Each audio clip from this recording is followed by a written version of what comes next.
Bonjour et bienvenue dans cette nouvelle interview. Alors pour retrouver les différentes interviews, vous savez, vous regardez, vous abonnez à la chaîne pour pas manquer les autres interviews et pour suivre les différents ce qu'on fait, nos activités voilà, vous pouvez suivre en barre d'infos tout ça, ce qu'on propose, coaching, séminaire et tout ça pour t'aider et vous aider.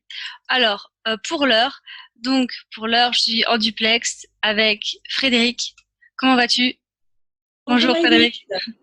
je vais bien, merci. Alors, aujourd'hui, c'est vrai que j'ai pas reprécisé. On est quand même sur une chaîne qui s'appelle, j'ai un petit peu rebaptisé un peu en mode un peu slogan, Enjoy Canal plus New View, avec comme slogan Smile Sun Stars. Ça fait mieux en anglais parce qu'en français ça donnerait soleil, sourire et étoile. Du coup, ça serait moins glam. Donc en anglais c'est beaucoup mieux. Euh, voilà. Donc, pour l'heure, pour entrer dans le vif du sujet, pourquoi, du coup, alors, non, que représente pour toi l'entrepreneuriat? L'entrepreneuriat, eh bien, pour moi, c'est oser se lancer en tant qu'indépendant, c'est-à-dire se faire confiance, se dire qu'on a de bonnes idées, qu'on a envie justement d'entreprendre quelque chose, d'aider. Généralement, quand on devient entrepreneur, c'est parce qu'on pense que notre idée peut soit aider à changer le monde ou aider les gens qui sont dans une certaine souffrance. Et pour moi, c'est prendre un risque.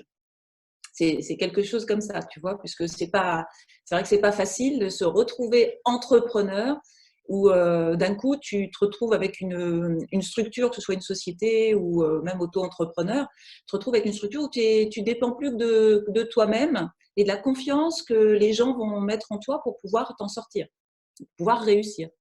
Donc c'est ça, l'entrepreneuriat, c'est prendre un risque, avoir de l'audace et se faire confiance. D'accord. Et justement, je pense que pour, tu as employé le mot audace, il y a justement alors je vais lui faire de la promo, mais il y a un, il y a un créateur qui s'appelle Mathieu, c'est une chaîne vraiment autour de l'audace. Je pense que tu le connais aussi. Et voilà, donc je vous invite aussi à aller Si. voir sa chaîne également. Voilà, donc du coup, s'il passe par là, bah, je le salue. Alors, depuis combien de temps es-tu entrepreneuse, pardon? Écoute, ça va bientôt faire 20 ans quand même. Ah oui. Euh, et encore, c'était pas la première fois. J'ai commencé à être entrepreneuse, je sais pas si ça se dit au Oui, féminin. je pense que ça doit dire, hein. J'avais 20 ans. Ma première boîte, en fait, je l'ai montée à 20 ans. Je me suis plantée, j'en ai remonté une autre, je me suis replantée. Et là, c'est la troisième fois et cette fois-ci, c'est la bonne. Et en fait, c'était toujours dans le même domaine d'activité ou c'était dans des domaines d'activité différents? Différent. Et c'est ça justement qui fait que je me suis plantée les 2 premières fois, c'est que j'étais pas sur ma voie en fait. À 20 ans, enfin, comme je suis un peu artiste, si tu veux, je commençais à l'époque, je faisais de la photo et je faisais de la création graphique sur ordinateur, mais les ordinateurs d'il y a plus de 20 ans. Parce que, en fait, pour tout dire, je vais avoir 50 ans. Quand j'avais 20 ans, c'était il y a 30 ans. Donc, t'imagines les ordinateurs d'il y a 30 ans. Pour faire de la création graphique, c'était pas gagné, c'était pas facile du tout. Donc je me suis plantée parce que j'avais pas les moyens financiers d'avoir les bons outils, on va dire, de faire ce que je voulais.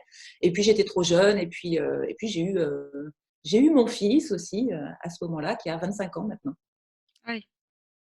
Du coup, ça Donc t'a c'est très. permis de faire une pause quand tu as eu ton enfant et du coup de reprendre un peu plus, non? Même pas? Alors non, j'ai pas fait de pause parce que j'étais entrepreneur. Donc tu peux pas faire de pause Ouais. en tant que maman en même temps, c'est un peu difficile. En revanche, ce qui m'a aidé à réussir à l'époque, c'est que j'avais déménagé. Je suis partie de Paris pour aller à Nice. Mm. Ah Et oui, c'est vrai que ça change. ça change. Et en gros, si tu veux, on va dire que à Paris, ce que j'avais remarqué, ces contrats, leurs paroles étaient valables, tu n'avais pas besoin de signer. Par contre, arrivé à Nice, je me suis fait avoir de tous les côtés, puisque les gens qui me demandaient de travailler, en fait, ne me payaient pas. Donc, voilà, ça m'a fait couler très vite parce que je n'avais pas suffisamment de trésorerie. Ah oui. Très, très. Et du coup, il y a quand même, est-ce que, Pour retourner parce travailler que dans je le sais que privé. Paris, on dit souvent, il y a pas mal d'opportunités. Est-ce que le fait d'aller en province, t'as quand même retrouvé quand même des clients, ou est-ce que tu as quand même, comment dire, trouvé une meilleure opportunité qu'à Paris, peut-être, dans tes anciennes Je pense qu'on entreprises? on se crée les opportunités. Si tu veux, après, moi, quand les autres, d'un point de vue plus humain, je dirais, et moins centré sur moi, sur mes créations ou quoi que ce soit, j'ai repris mes études, si tu veux, quand j'avais 28 ans. Et, et, et j'ai commencé à aider les gens. Et là, ça a fonctionné tout de suite. Oui, j'ai trouvé plein de personnes qui avaient besoin de mon aide. Et ça s'est super bien passé. Et j'ai adoré vivre dans le sud de la France. J'y suis restée d'ailleurs pas loin de 20 ans où je suis partie du sud de la France.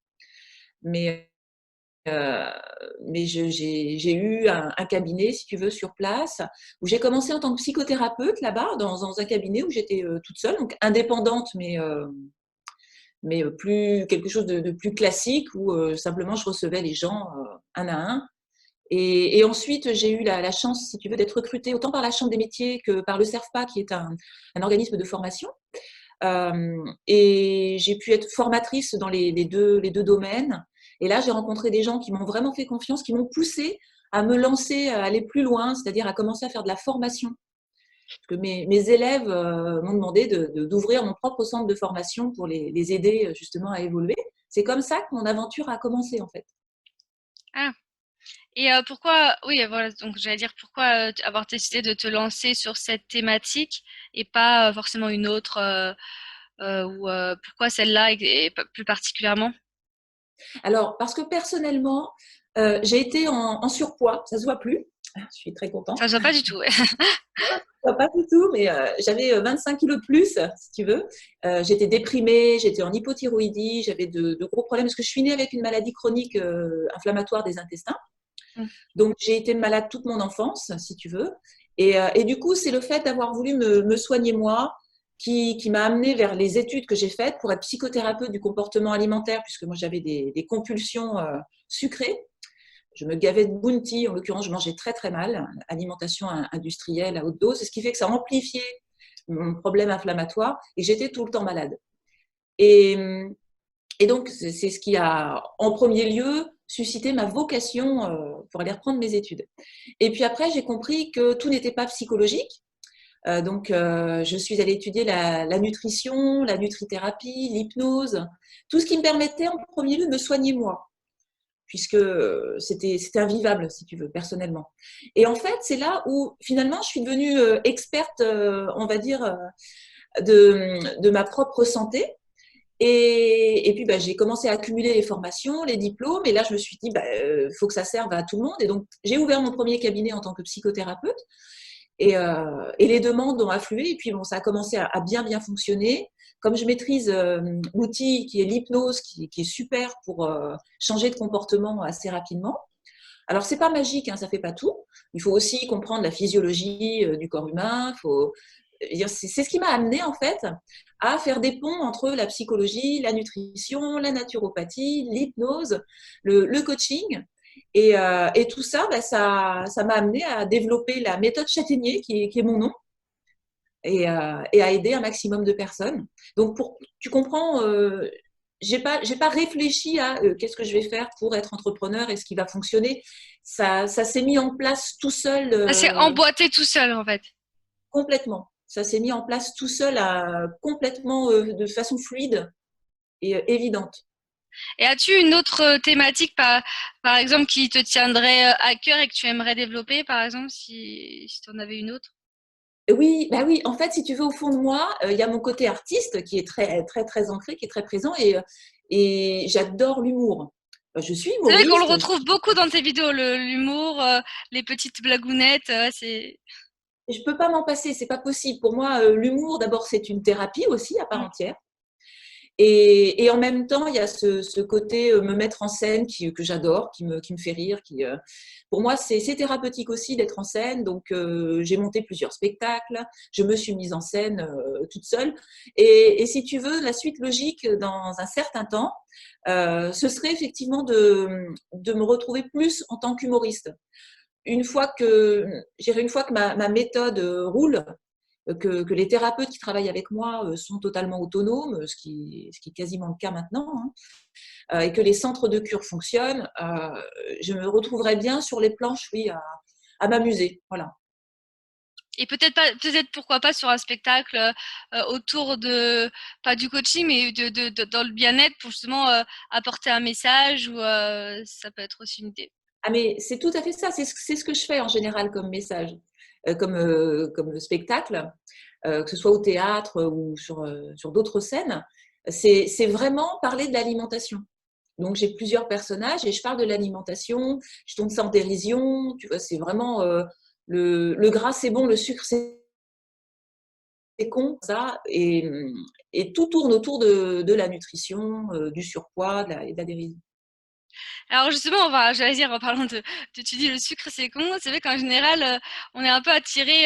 Moi, je sais que j'adore le chocolat et bah là, en parlant du confinement, ça tombe bien, j'ai plus de sucre, plus de chocolat, donc je vais pouvoir faire une diète. J'ai que des légumes, donc ça va aller. Et quelle formation as-tu suivi pour en arriver là justement? Ça peut être aussi sur le terrain ou d'expérience. Tu parles de mes ou humoristiques. Tes formations, oui, de thérapeute, on va dire, enfin ouais, Alors, j'ai fait 5 ans, si tu veux, pour être psychothérapeute, donc dans le sud de Ciel, en cours du soir, avec des profs de fac. J'ai suivi aussi 2 ans en candidat libre à la fac de Nice en psychologie, mais je suis restée sur le côté plus.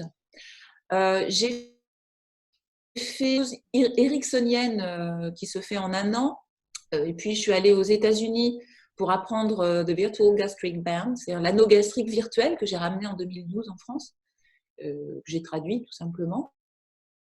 Naturopathie avec l'IFSH, dans le sud de la France aussi.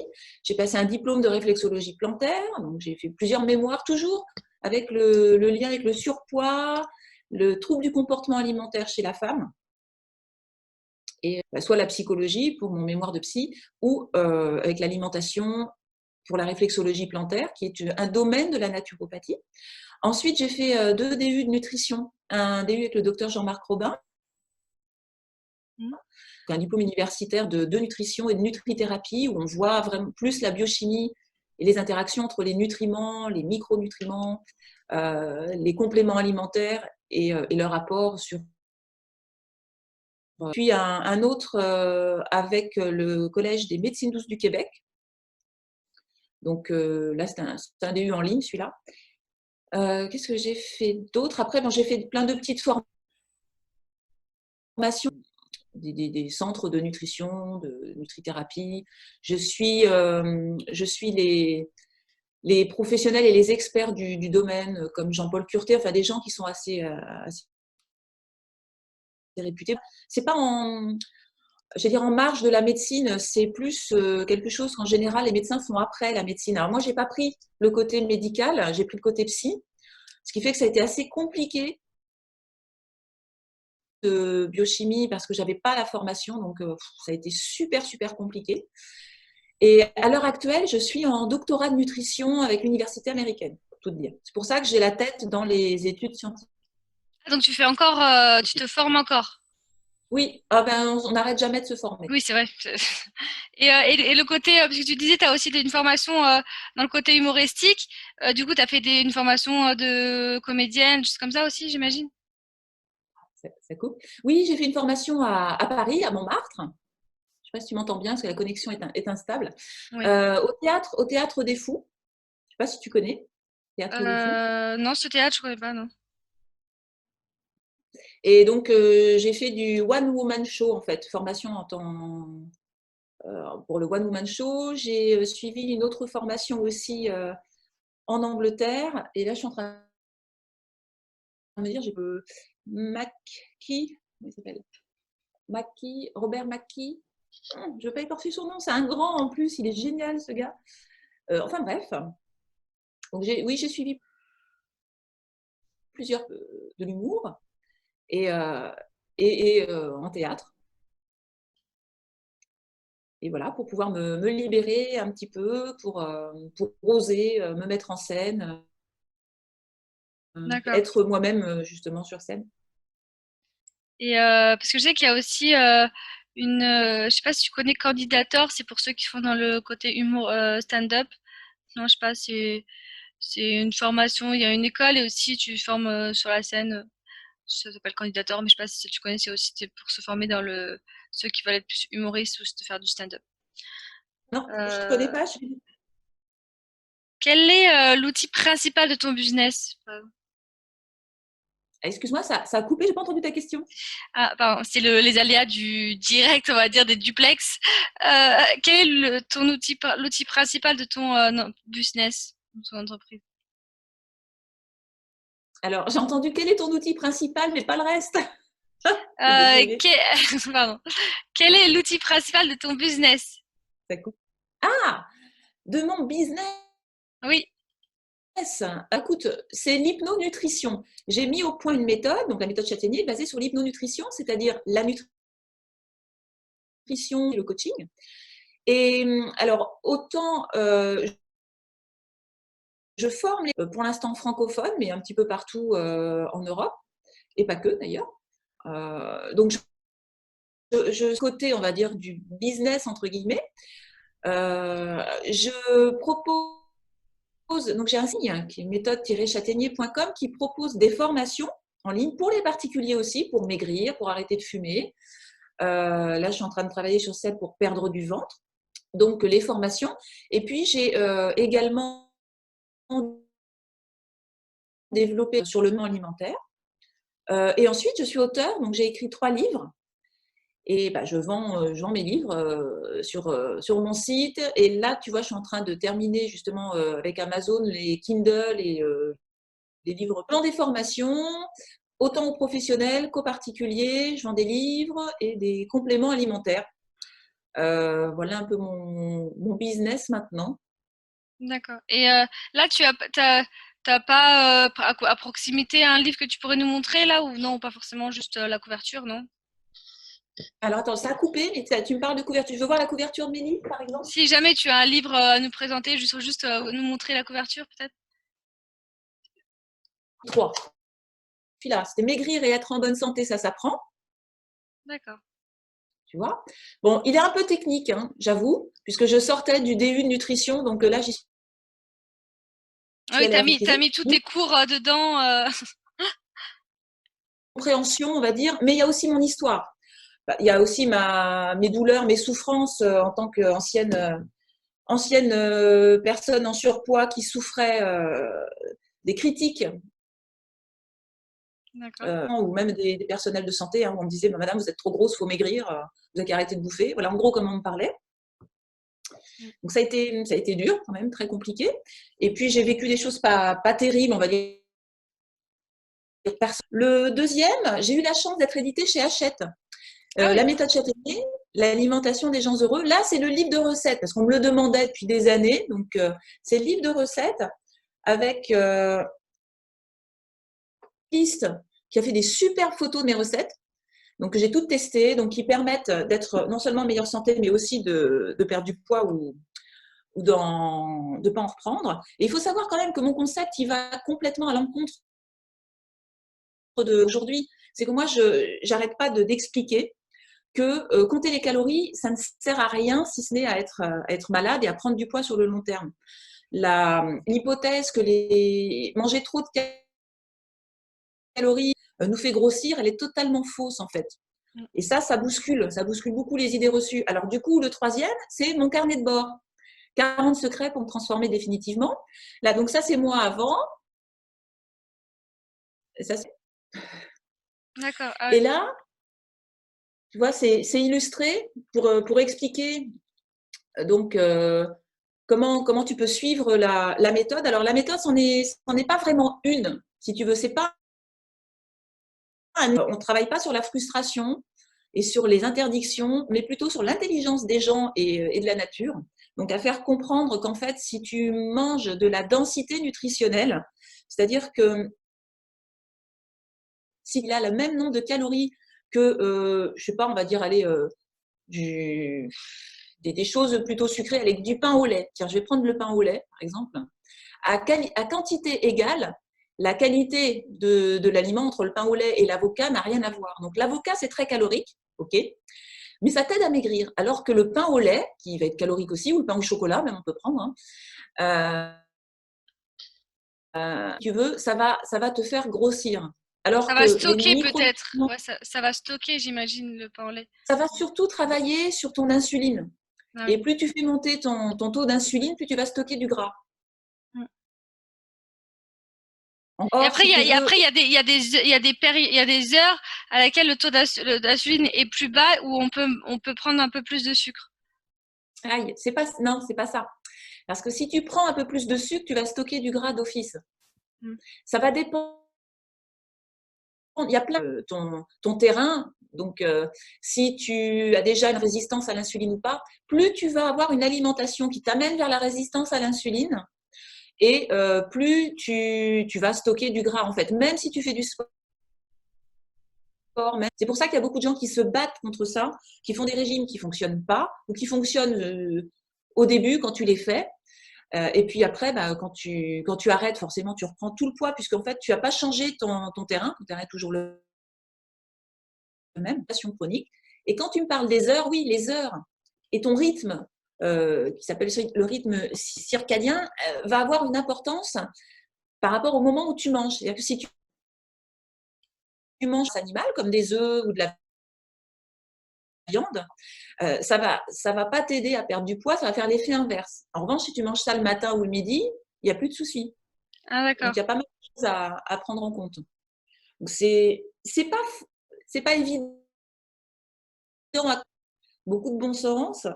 Et c'est vrai que ça demande d'arriver à comprendre comment on fonctionne et qu'est-ce qui nous amène à avoir des terrains inflammatoires et à stocker du gras. Et en l'occurrence, bah, c'est surtout notre hygiène de vie actuelle qui est problématique quand on mange beaucoup industriel ou quand on est très vite intoxiqué par les pesticides, les antibiotiques, les divers additifs qu'on a dans l'alimentation. Ouais, surtout les antibiotiques aussi, je vois, c'est pas. Souvent, c'est la première chose qu'on prend, c'est automatique, prends un Doliprane ou prends un antibiotique pour calmer la douleur. Oui, mais sauf que ça va juste calmer la douleur, ça va pas enlever le problème de fond en fait. Alors qu'il faut régler de base, c'est le problème de fond avant de corriger l'antibiotique, il va juste faire une sorte de pansement en fait. Oui, alors il peut même faire plus de dégâts que ça sur ta flore intestinale. Oui, c'est Les ça. antibiotiques, ça tue les bactéries en plus. Mais parfois, ça peut être utile, hein. Si tu as une bactérie pathogène, il faut la tuer, hein. Donc, il faut prendre des antibiotiques dans ces cas-là. Mais par contre, il ne faut pas prendre des antibiotiques quand on a, par exemple, un virus, Mm. à moins que le virus réponde à certains antibiotiques, ce qui peut arriver aussi. Et il ne faut pas le prendre et beaucoup parce qu'à terme, on crée des résistances. Et c'est vrai qu'il faut traiter ton terrain. Et le terrain, de vie, c'est ce que tu manges, c'est ce que tu bois, ce que tu respires aussi, même ce que tu penses et ce que tu stresses. Mm. C'est tout ça qui va rentrer en compte. Et quelles sont tes sources d'inspiration? Alors, j'en ai beaucoup, dans plein de domaines d'ailleurs, parce que suivre autant les scientifiques que les grands de ce monde comme Napoléon Hill, qui a étudié les personnes qui réussissaient, par exemple. Je ne sais pas si tu as entendu parler Oui, de Napoléon réfléchir Hill, et ouais, de ouais. courir, hein. Donc, j'ai suivi les cours de Anthony Robbins, par exemple. Ah oui, ah c'est sympa ça. Voilà, j'ai fait je suis allée marcher sur le feu. Donc, ça, j'ai adoré. C'est super. Et j'ai fait d'ailleurs sa formation Business Mastery, qui Mm. coûte un bras, Oui, ça coûte, mais qui est c'est pas intéressant. donné quoi. Non, non, c'est vraiment pas donné. Euh, J'adore les humoristes. Moi, je suis tous les jours, je regarde des humoristes justement de tous les horizons, autant des stand-up que des anciens, que ça va vraiment de tous les âges. Donc ça, c'est quelque chose qui pour moi est indispensable, autant le festival de Montreux que le Jamel Comedy Club, tu vois, ces choses-là. Et du coup, Et ça m'inspire ça beaucoup. t'inspire beaucoup, d'accord. Ouais, ouais, ouais, ça m'inspire beaucoup. Et tu parlais des coachs, mais du coup, j'imagine, tu as aussi pu faire ou voir des formations de David Laroche aussi? Parce que tu parles d'Anthony Robbins, mais j'imagine non? Je sais Bah, pas. honnêtement, j'ai vu pas mal de vidéos de David que je trouve superbes, mais comme j'ai fait toutes les formations d'Anthony Robbins, ils l'ont fait, il paraît que c'est très bien. Mais j'en ai pas eu trouvé l'utilité, si tu veux. Comme je comprends bien l'anglais, je préfère aller voir Robbins direct et puis voyager un peu. Donc c'est ce que j'ai fait. Mais t'as super, qui sont inspirants. Là, il y a un Canadien aussi, Franck Nicolas, dans le Oui. même style.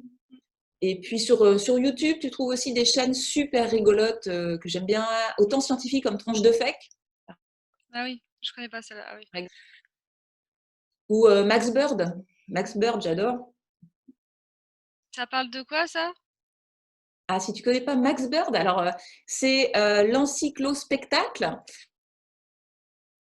où il déchire les idées reçues, Ah oui. que son spectacle au Nez Rouge, qui est une péniche à Paris. Ah oui, oui, oui, Et ouais. c'est franchement, c'est hilarant, c'est génial.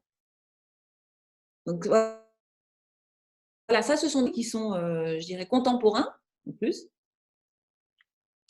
Et quelle est la rencontre qui t'a le plus marqué, aidé ou qui a été le plus impactante pour toi?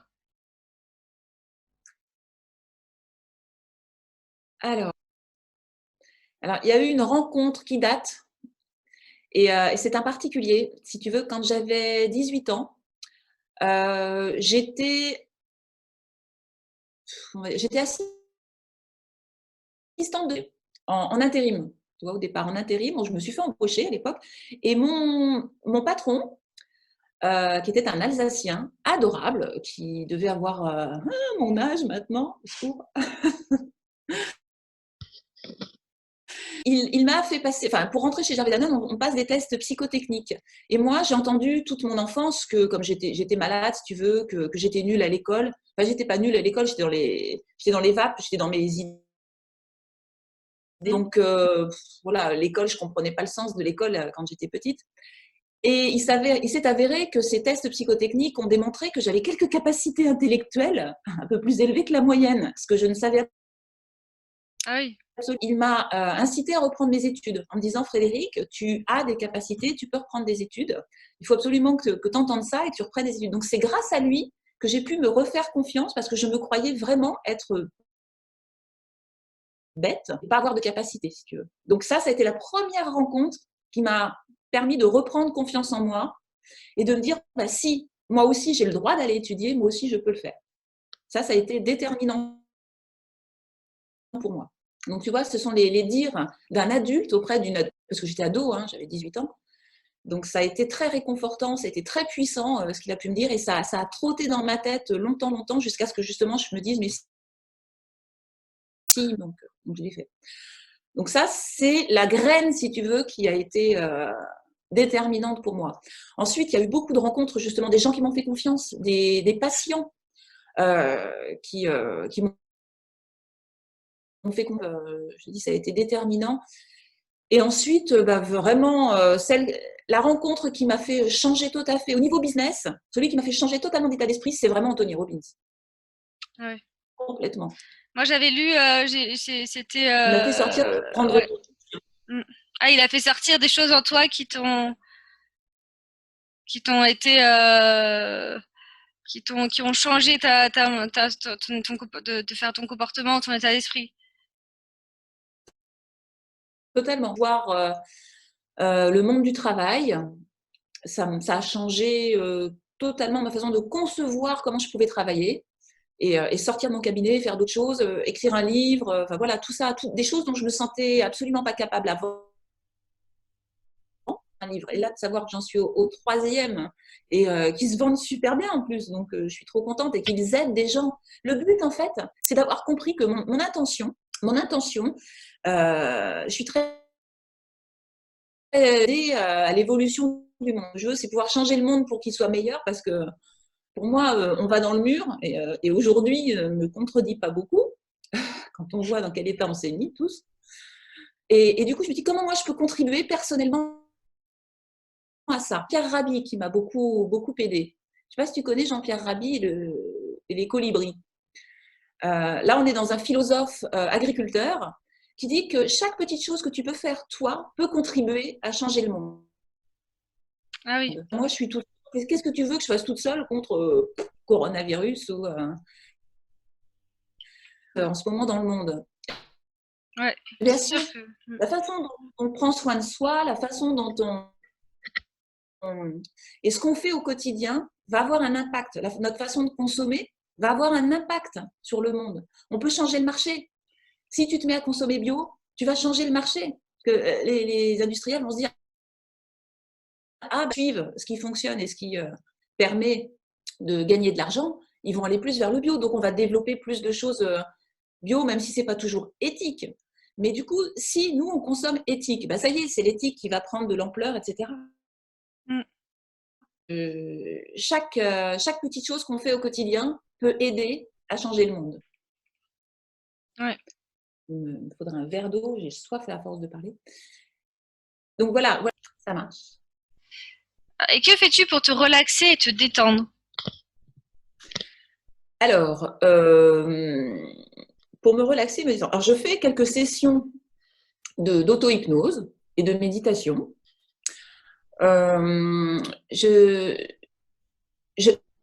J'écoute, je suis très sensible à l'ASMR aussi, par exemple. Ouais. Donc, j'écoute des sessions d'ASMR, j'aime bien. Sinon, des massages. Quand je peux, quand c'est possible, je vais me faire masser. Alors ça, c'est un truc que j'adore. Et puis, bah, je suis aussi très Netflix. Donc, où je lis.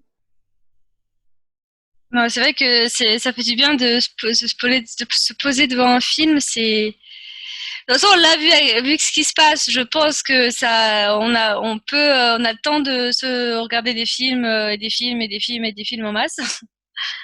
Et Tout à fait. quels sont tes mots d'ordre dans la vie? Enfin, des mots quand tu les entends, ça te donne de l'énergie, ou des mots impactants, ou des mots qui t'entraînent en fait à évoluer. Alors, des mots. Alors, c'est plus des comportements qui. J'aime voir la passion, par exemple. Voilà, les gens passionnés. Voilà, ça me réveille et j'aime ça.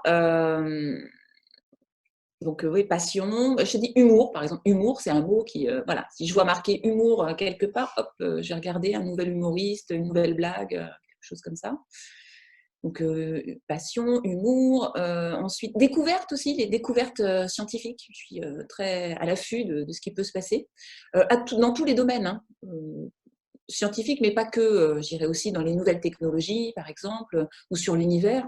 L'univers me passionne, tu vois, ou même la spiritualité, mais la spiritualité dans le sens où, comment te dire, l'ouverture d'esprit, on va dire, mais en sachant que pour moi, je ne sais rien. Je ne sais rien et je suis toujours très, très curieuse. Donc, donc voilà, quand je vois des nouvelles choses, des découvertes ou des choses extraordinaires qui sortent, donc je regarde un petit peu, est-ce qu'il y a quelque chose à découvrir qu'on ne sait pas encore? Voilà, ça me passionne. En Comme, fait, ouais. la vie me passionne. J'allais dire comme une éternelle étudiante, un éternel débutant qui apprend sans cesse, quoi. En gros, l'être humain, il est sur la Terre. Est-ce qu'il sait exactement ce qu'il y fait, pourquoi il est là et comment il est venu?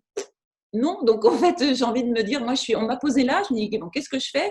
C'est un peu comme un jeu dont j'ai pas les règles, tu vois. Donc j'essaye de comprendre, en même temps de contribuer. Donc c'est ça, c'est comprendre, contribuer et évoluer. Voilà, tiens, tu voulais 3 mots? Ouais. Comprendre, évoluer et Contribuer. contribuer. C'est pas mal. Et t'avais dit passion, humour. Bon, si tu veux, tu peux rajouter ça. Ouais, ça c'est plus personnel, j'ai envie de te dire. Mais plus profond, voilà, si tu vas en profondeur, c'est ça, c'est vraiment comprendre le sens de la vie, évoluer, parce que je pense qu'on est là pour évoluer, puis on a encore beaucoup d'évolution, parce que moi j'ai l'impression d'être encore au Moyen-Âge, parfois. Et puis, bah, contribuer, parce que comme je te le disais tout à l'heure, tout le monde peut faire quelque chose pour améliorer le monde. Donc, c'est comment moi, perso, je peux améliorer le monde. Et quel est ton péché mignon si tu avais un péché mignon? Péché mignon. Le chocolat? Alors, un péché mignon qui se mange. Non, pas Euh, forcément. Parce que moi, je suis plus accro à l'avocat qu'au chocolat maintenant. Mais bon, si c'est du chocolat, il est bio, noir à 70%. Mais non, je suis pas accro.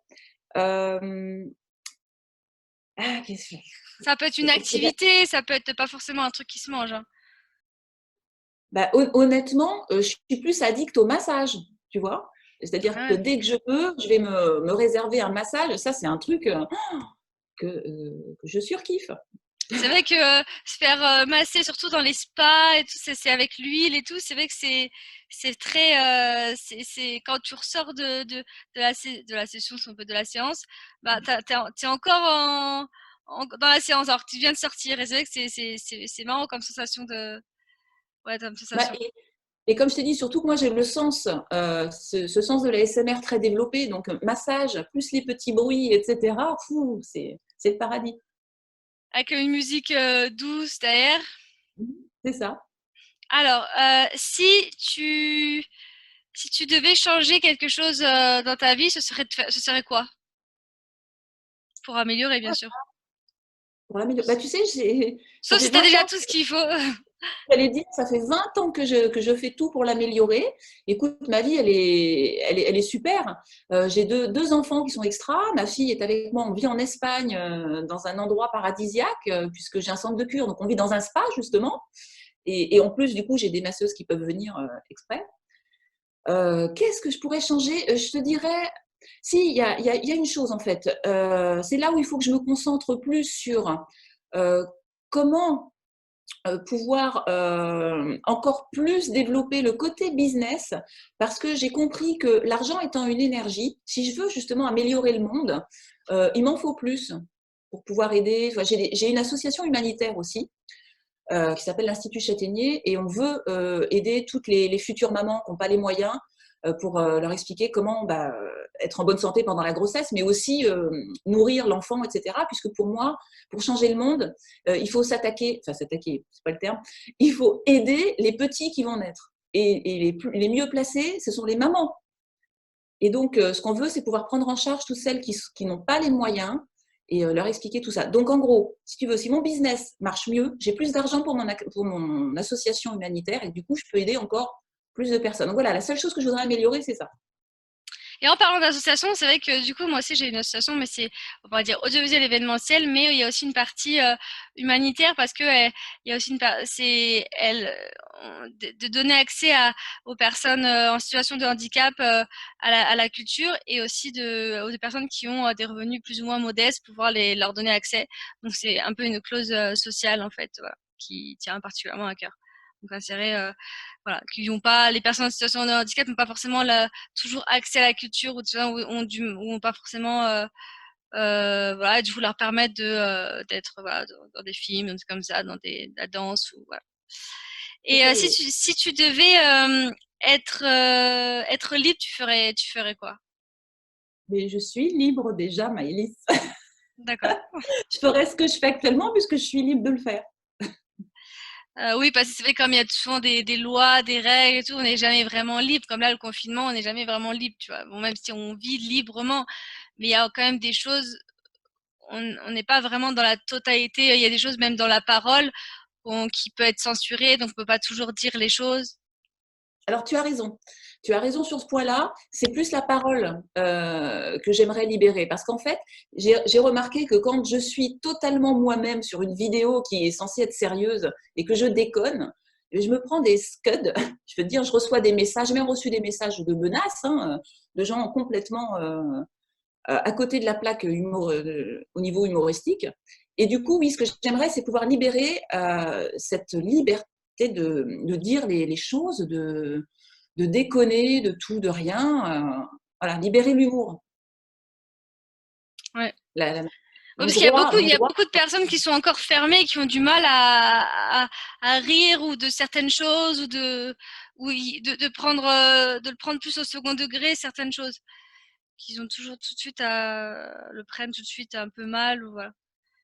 Oui, oui, c'est ça. Et du coup, on se prend des critiques qui sont difficiles parce que quand on est des personnes, en principe, les artistes sont hypersensibles et moi, en l'occurrence, je suis très hypersensible. Et donc, je me prends des messages, même par SMS, hein, de gens que je connais, qui travaillent avec moi et qui, d'un seul coup, ne comprennent pas mon humour et que ça y est, ce que je fais, c'est irresponsable. Enfin, voilà. Donc, ça, c'est dur. Donc, je voudrais bien libérer ça, effectivement. Libérer le sens de l'humour chez tout le monde. Ouais. Et si tu étais un vêtement, ce serait lequel? Je serais un truc super sexy. Un manga. Tu sais, les petites tenues des mangas avec le Ah corset oui. et la petite jupe. Ah oui, les bustiers, les choses comme ça. Ah Ouais. oui, ah oui. Avec la petite jupe écolière manga avec les bas qui montent au-dessus des genoux. J'adore. Un peu en mode Sailor Moon d'avant, quoi, non? Ouais, un peu. Oui, je sais que Sailor Moon, ça date, du coup, ça ne me Oui. rajeunit pas non plus. Mais ouais, voilà. Euh, Si tu étais un animal, tu serais lequel ou lesquels? Ça dépend si tu en as plusieurs. Alors, je serais un animal qui a des ailes qui peut voler. Bah, écoute, mon animal totem que j'ai rencontré pour de vrai en plus, c'est un grand-duc, un hibou. Figure-toi que j'en ai rencontré un en pleine ville qui s'est posé derrière moi et j'ai pu le prendre en photo. Donc, et puis ça, j'aimerais beaucoup. Et sinon un chat qui vit avec moi parce que c'est trop bien. Tu fais rien de la journée, tu dors, tu manges, Mm. tu te fais. C'est pas évident de prendre en photo les oiseaux parce que souvent ils bougent ou alors d'avoir le bon angle ou la bonne prise de vue parce que soit parfois ça correspond pas vraiment à ce qu'on voit en vrai ou du coup c'est pas. Là, il s'est posé derrière moi. C'est-à-dire que j'ai un grand-duc, un hibou qui s'est posé à côté de moi, Ah qui ouais, ne bougeait plus, qui m'a regardé. Donc j'ai eu le temps de le prendre en photo. ça c'est chouette, hein. Et bah voilà, je crois que j'ai fait le tour des questions. Euh, Bah merci pour de ta présence, merci d'avoir joué le jeu de répondre aux questions. Et voilà, j'espère que ça n'a pas été trop difficile au niveau des questions. Je pense que ça devrait aller. Si à toi, Maëlys, non, je suis plutôt une grande bavarde, hein, j'ai toujours des trucs à dire, donc aucun souci. Voilà, donc nous, bah, du coup, vous pouvez retrouver ces différents sites en barre d'infos et idem pour moi. Toujours, bah, si vous voulez, pareil, une interview, si vous voulez un coaching ou un séminaire, bah, pareil, tous les liens sont en barre d'infos. On se retrouve pour de prochaines vidéos et de prochaines interviews. Et moi, je vous dis toujours, le slogan, c'est, je sais pas si ça vous rappelez, c'est Smile, Sun, Stars. Voilà, toujours avec le sourire. Ciao, ciao.